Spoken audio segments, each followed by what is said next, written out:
Russia and Belarus have started 10 days of joint military drills amid ongoing fears of a Russian invasion of Ukraine. Belarus is a close ally of Russia and has a long border with Ukraine. We have details in this report. The US has called the drills, believed to be Russia's biggest deployment to Belarus since the Cold War, an escalatory move. And would more sanctions... Ukraine, on the other hand, says they amount to psychological pressure.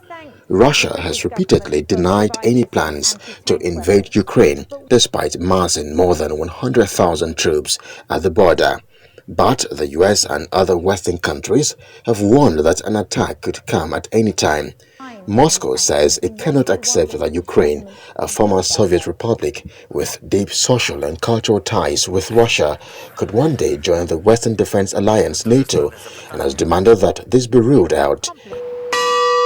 Backing an armed rebellion in eastern Ukraine since 2014. Some 30,000 Russian troops are expected to take part in the drills with Belarus. Belarus leader Alexander Lukashenko is a firm ally of Russian President Vladimir Putin. The Kremlin backed Mr. Lukashenko after a disputed election in 2020 that led to protests. A Kremlin spokesman described the joint drills as serious, saying Russia and Belarus were being confronted with unprecedented threats. Talks aimed at reducing the tensions are expected to take place later on Thursday, and it will include Russian and Ukrainian envoys along with France and Germany, known as the Normandy Quartet. There is some suggestion that a renewed focus on the so-called Minsk Agreement, which sought to end the conflict in eastern Ukraine, could be used as a basis to defuse the current crisis. Ukraine, Russia, France and Germany backed the accord in 2014 and 2015. Meanwhile, France's ambassador to the US, Philippe Etienne, tweeted that the Minsk Agreement should be used to, quote, build a viable political situation. Director General, Bolitag Center for International Diplomacy and Strategic Studies, Professor Bola Akinteriwa, joins me now in the studio. Good to have you join us, Prof. Thank you. It's a pleasure being with you. It's been one journey, albeit very harrowing, because there are fears that Russia might invade Ukraine, and those fears have become palpable and tangible as we see more drills, conducted by Russia in that area. But we also saw the meeting between the French President Emmanuel Macron and the Russian President, and everybody thought that that was going to be the end of this whole development. But it doesn't seem to be working. What's your assessment of the situation? Very critical. And it's moving from a worse situation to a worst one. The meeting between the French President and the Russian leader cannot meaningfully, cannot constructively deal with the issues. The problematic as it is very complicated. And I cannot imagine any scenario, any situation in which, for instance, the Russians can be easily brought to table to concede. It is not an issue that compromise can be easily gotten. Then you can ask me, what really is this issue? Ukraine used to be part and parcel of the former Soviet Union. Ukraine, even from the 14th century till of recent times, till the time they joined the Soviet Union, was under foreign rule. It was only as from 1954, for instance, and following glasnost and perestroika, that Ukraine now became independent. Now, Russia believes, and strongly too, that Ukraine is part and parcel of Russia. But they are not saying Ukraine cannot exist as a sovereign state. But the issue is that the NATO countries North Atlantic Treaty Organization signatories really want Ukraine to be a member. They want Ukraine to accede to the NATO agreement. In this case, the Russians are looking at it to say, look, like Shakespeare said in Macbeth, the near in blood, the nearer bloody. The nearer NATO in Ukraine, then the closer the enemy.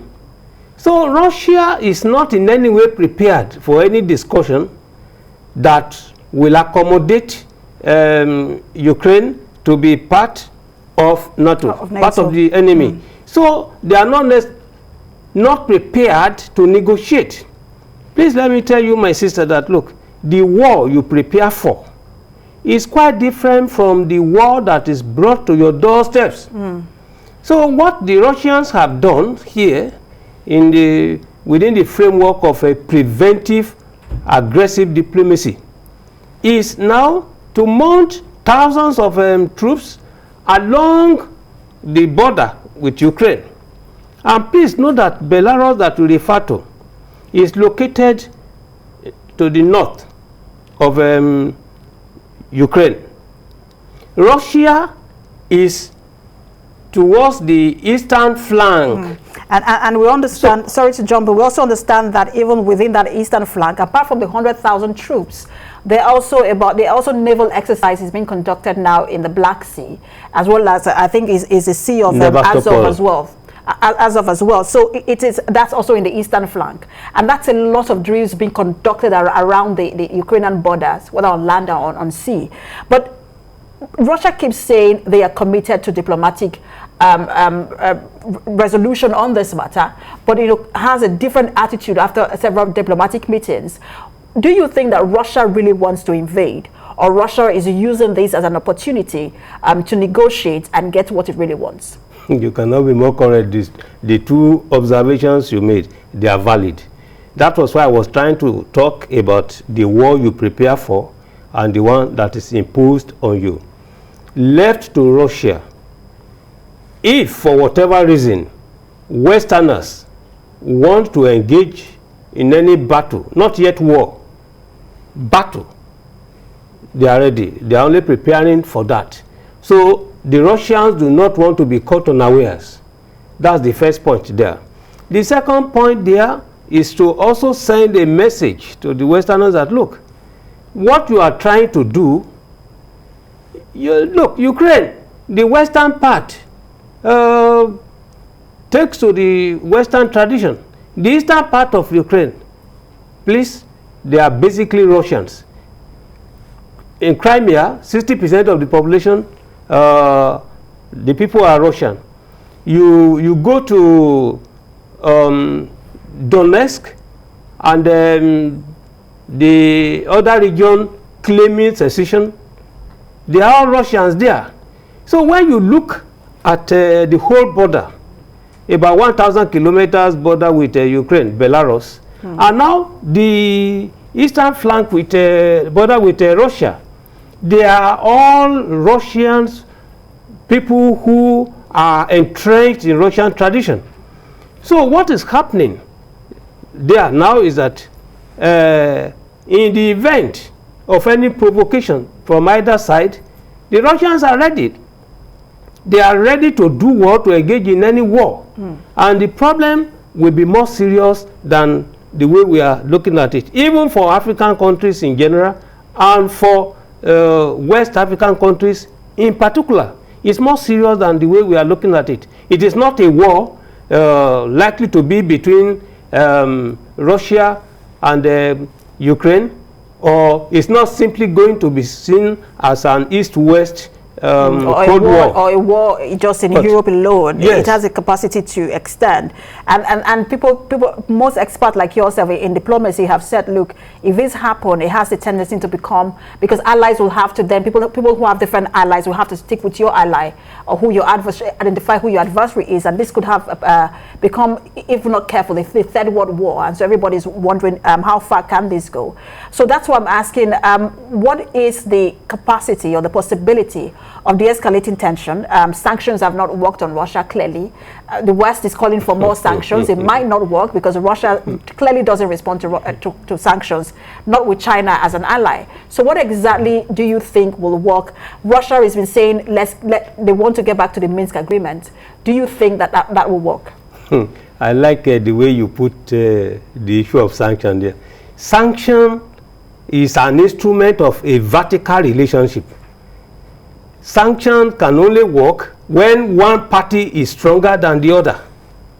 You don't talk about sanction at the level of Russia. Americans cannot be talking about, Americans can talk about sanction when relating with Nigeria, or when Nigeria is relating with the Gambia. It's not the same thing. You see, the issue is that, as it is, Russians, according to the French and the British, are escalating the crisis. And the crisis has been variously described, either unprecedented or otherwise. Let me tell you what is happening and what can be done. I love the article published in the Washington Post by Henry Kissinger, U.S. Secretary of State in 73-77. Now, he said that the only way out is not for Ukraine to belong to either side. He said that Ukraine should be a bridge, a facilitator to bring both sides. Because, as it is, Kissinger rightly argued that Russia will not accept a situation whereby Ukraine will be part of NATO. Yes. And then the Westerners, the Americans, are trying to hide under the principle of self-determination in international law. You see, self-determination initially used to be for dependent, colonial territories. The principle was adopted to fast-track their autonomy, their emancipation. There was development after. Self-determination became another rule for people within sovereign states to withdraw, to affirm their human rights. But as of today, Ukraine is a sovereign state amongst the international community. They are now talking about self-determination, that they must determine their future, whether to belong to the West or to belong to the East.